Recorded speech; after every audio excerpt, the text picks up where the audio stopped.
ఏమంటున్నాడు తెలుసా? నన్ను వెంబడించు అంటున్నాడు. నన్ను వెంబడించాలి ఎందుకన్నాడు? ఎవరైనా నన్ను వెంబడింపగోరడలా ఉపేక్షించుకొని సిలువనెత్తుకొని వాళ్ళే పో అన్నాడా? నన్ను వెంబడించమన్నాడా? నన్ను వెంబడించు. ఎందుకో తెలుసా? నీ కొరకు నా కొరకు ఆయన ఏనాడో సిలువనెత్తుకొని వెళ్ళాడు. హల్లెలూయా.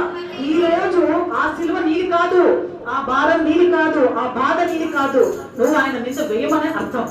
ఈ వాక్యాన్ని ఎప్పుడు కూడా వాక్యం చదువుతున్నప్పుడు మనం ఇంటెన్సిటీని అర్థం చేసుకోవాలి. మనకు అర్థం కాలేదా? ప్రభువా నాకు సహాయం చేయని అని అన్నప్పుడు డెఫినెట్ గా చేస్తాడు ఆయన. అంటే నువ్వు ఎత్తుకొని పోవడం కాదు అక్కడ, నీ రూపంలో నీ సిలువ, నీ బాధ, నీ కన్నీరు, నీ యొక్క వేదన అంతా కూడా ఆ రోజు ఆయన సిలువ మోసుకుంటూ వెళ్ళాడండి. వినాలా? మాట్లాడకూడదండి, వినాలా? ఆ రోజు ఆయన సిలువను మోసుకుంటూ వెళ్ళాడు, నీ కొరకు నా కొరకు. ఎందుకో తెలుసా? ఆ నెక్స్ట్ మాట కూడా నేను చెప్తాను ఇప్పుడు, బల్లకు సంబంధించిన మాట.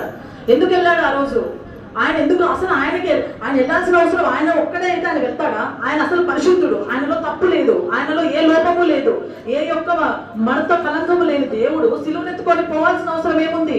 ఎవరైనా ఆలోచిస్తున్నారా ఈరోజు? ఎందుకు దేవుడు సిలువనెత్తుకొని పోయాడంటే నీ కొరకు నా కొరకు, నీ పాపం నా పాపం మోసుకొని పోతున్నాడు ఆయన.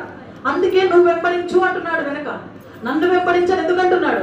ఎవరినైనా వెంబడించు అని చెప్పట్లేదు. లేకుంటే పలానా పేతుర్ని వెంబడించు, పలానా మోషే గారిని వెంబడించు, పలానా యోసేపుని వెంబడించు, పలానా దావీదుని వెంబడించు అని చెప్పలేదు దేవుడు.